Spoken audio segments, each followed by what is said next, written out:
Hi, Paul from Find My Footwear here. Today we're looking at the best walking shoes for plantar fasciitis. So, plantar fasciitis, I'm sure you've heard of the term, and if you've got the condition or are suffering from it, you'll certainly be familiar with it. But basically, what is plantar fasciitis? Well, it's a strain to the plantar fascia tendon, which is the tendon that runs through the base of the foot from the heel into the toes through the arch. So you've got 26 bones in the foot, 33 joints, they all make up the arch, and the plantar fascia tendon is underneath and kind of creates that triangular structure to allow the foot to flex and spring back into its optimal position to absorb the next footstep when you're walking and running. But if it becomes too strained, overstretched, then that's when you begin to experience the pain in the plantar fascia tendon, and that's known as plantar fasciitis. So what can cause that? Well, several factors.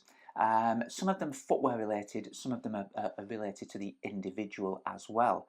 The first one, excessive pronation. If your foot rolls in excessively, if you've got a very flexible foot, puts a lot of strain on the medial side of the foot, it stretches that tendon, it's under more load, and that can create issues. If you've got a high body mass index, or you are, the term is obese, overweight, shall we say, that can put more strain. You're putting more weight on the foot. That can strain the tendon as well. Then you've got an increase in the volume, the workload. Now that could be whether you're simply walking more on a day-to-day basis. Let's say you normally walk a mile a day, suddenly you're walking 2, 3, 4 miles a day. An increased workload or increased intensity. So you might be walking, you might be running, you might be doing more at the gym, you might be playing more sports, playing more golf, walking more on the golf course, tennis, all these things.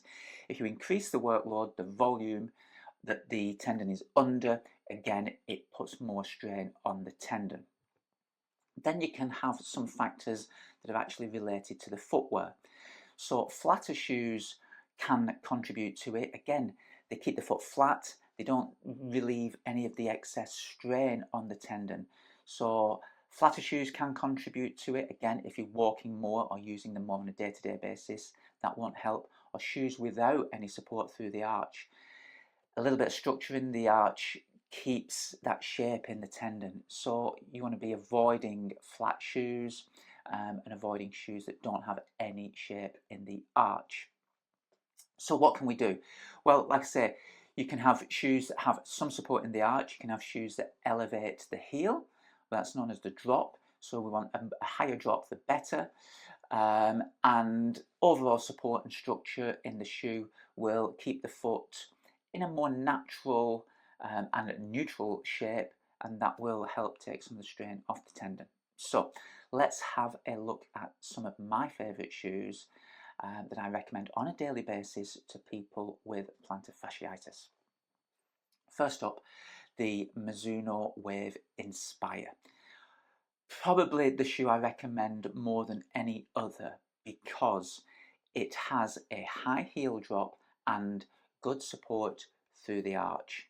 Now, research on plantar fasciitis does tend to agree that having a higher heel drop and support in the arch are the two main factors to look for in a shoe. And in a running shoe, these features are more often found than any other category of shoes, so from like tennis shoes or walking shoes or general gym shoes.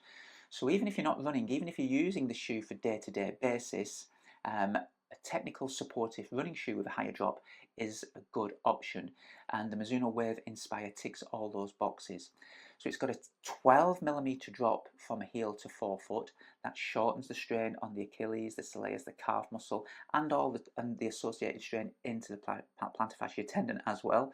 And you've got great support by way of the Mizuno Wave in the midsole of the shoe. The shoe has the Energy foam. It's light, responsive, springy, nice soft feel to it, so it takes up a lot of the initial pain from plantar fasciitis, makes it very comfortable to step into the shoe. But the higher heel drop and the support through the arch just really does work a treat. Now, there's a lot of shoes with support in the arch, but anecdotally, customers that I deal with that are suffering from plantar fasciitis do tend to like this in a high percentage of cases, and I think it's because it just simply has a little bit more structure in the arch internally as well. So a very nice option, elevates the heel, supports the arch, Mizuno with Inspire. Okay, so that's a really good choice. Next up from Saucony, the Saucony Guide 18. Now, whilst the Saucony Guide doesn't have the same high heel drop as the Mizuno, this one's a 6mm. You do have a high stack of cushioning and you do have more of a rocker shape. So a combination of the drop of the shoe and the forefoot rocker help the shoe roll forward very efficiently and smoothly, and that contributes to taking some of the strain off the tendon. The Saucony Guide is quite an unusual shoe in terms of the way it does its control. It's constructed, if you like, as a neutral shoe with a single piece of midsole cushioning. Yet it's the shape of that shoe and the shape and the geometry, as it's often referred to, of the midsole that helps support the foot, guide it through the running and walking gait, and should help with plantar fasciitis. So we've got a rocker both in the heel, so when you're walking it rolls you through, and in the forefoot. Deep stack encourages the foot to roll forward smoothly, but we've also got a slightly straighter medial side to the lateral side of the shoe, the medial side of the shoe, sorry, a little bit straighter there. That keeps the foot from rolling over excessively, and it does kind of put some shape back into the foot. So it's very effective at controlling overpronation and adding support to the foot naturally. Broader fitting shoe, this one, a little bit more volume in it as well. So perhaps if you've got broader, higher volume or flatter feet and are suffering from plantar fasciitis, ticks a lot of the boxes. That's the Saucony Guide 18. Another very popular model and often quoted when looking at shoes for plantar fasciitis and walking is the Hoka Gaviota 5. Now, as usual with a Hoka, we've got the rocker. So we've got a scooped heel, thick midsole foam, and kind of more aggressive toe rocker. Again, for walking, it just rolls the foot through very smoothly. We've got a 6mm drop, but again, like the Saucony Guide, the combination of the rocker and the drop makes it a smooth, efficient walking shoe. And for support, to take some of that support off the plantar fascia tendon, we've got Hoka's H-frame stability system. This, if you like, the blue cushioning material that runs all the way around the shoe is kind of pieces on either side, like the letter H. We've got a piece here, and then you've got the cross section in the middle.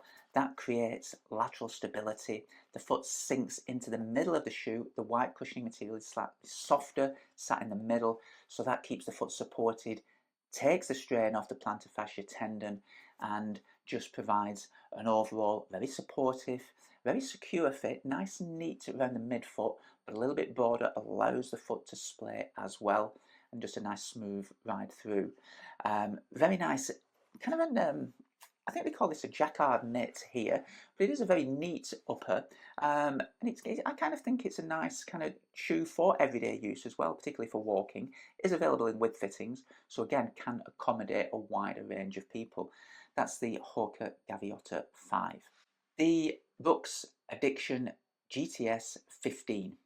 Now, this shoe is another great shoe if you're suffering from plantar fasciitis and you just want a shoe for everyday walking, maybe for wearing at work, just general day-to-day activities, because it's got a lot of features going on that will help with the condition. First of all, 12mm drop heel to toe, so that takes a lot of strain off the tendon. Then we've got the guide rails for support. Guide rails from Brooks are an extension of the cushioning that comes up around the rear foot. So on both the lateral and medial side of the shoe, we can see the guide rails, this striped section running all the way through the arch. So put some shape back into the arch and sits the foot in the centre, keeps it very stable through the gait when you're walking. DNA loft material in the midsole. It's essentially a compression molded foam. For running, it's it's a little bit firmer, it's a little bit more of a kind of an old-fashioned form, but for walking it proves very comfortable and very, very durable. Brooks have another shoe called the Beast, but the Addiction really is a beast of a shoe. It's a little bit heavier. You won't notice it for everyday use and walking because it's comfortable, supportive, and just really, really durable. This is a real workhorse of a shoe, and again, available in lots of width fittings. So if you're suffering from plantar fasciitis, and again, if you've got a higher volume or a wider foot, ticks a lot of the boxes. The Brooks Addiction GTS 15, also probably the best value for money shoe in this lineup. So if you kind of are a bit heavier wearing on your shoes, you kind of seem to go through them quite quickly, definitely want to consider. Very good value, very hard wearing, very durable, good workhorse everyday shoe for walking. And my fifth selection, a new one from Nike, the Structure 26. Structure 26 does away with Nike's air cushioning. We've got the React X foam, quite a soft foam in this shoe, but for walking, 10mm drop takes a lot of that strain off the tendon, and we've got a lot of medial support and a very cupped construction to the heel and the rear foot. A little bit like guide rails in the Brooks, it's an extension. You can see how it flares up around both the lateral and medial arch here, sits the foot in the middle, and we've got a slightly denser medial post in there as well for additional support under the arch. Quite a generous fit to the Nike Structure, and a very plush fitting upper to it as well, so it feels very comfortable. Is available in a wide range of colours, so if you are using it for walking, then don't be put off by this rather bright example, but it's a brand new one. The Structure 26, soft, responsive, nice little spring to your step in this shoe, but lots of support. Again, takes the strain off that plantar fascia tendon under the arch of the foot, and you can kind of almost see it's not as severe as it looks there, but there is definitely, as the name suggests, more structure in the shoe, and it does sit under the arch and keep it upright in a more neutral position. So that's the Nike Structure 26. So just to recap, you need to, in footwear for plantar fasciitis, elevate the heel, support the arch, nice cushioning. Find a shoe that fits also. Don't increase your workload too much, and look at strengthening exercises for the plantar fascia tendon rather than purely stretching exercises. One of the things that's caused the pain in the first place is the tendon being unsupported and overworked and strained and stretched. So if you can strengthen that tendon, you'll find lots of exercises online to do that. Strengthen the tendon, shoes, elevate the heel, good support in the arch, like the examples I gave earlier. Then good luck, and fingers crossed you'll be on your way to everyday comfort and relieving the plantar fasciitis. I'm sure there will be lots of questions on this one. It is one of the most requested topics that we have. People often ask questions about it. Hope this video was helpful. If it was, please subscribe, please like and share to your friends that may also be suffering from the condition. This is Find My Footwear. Thanks for watching.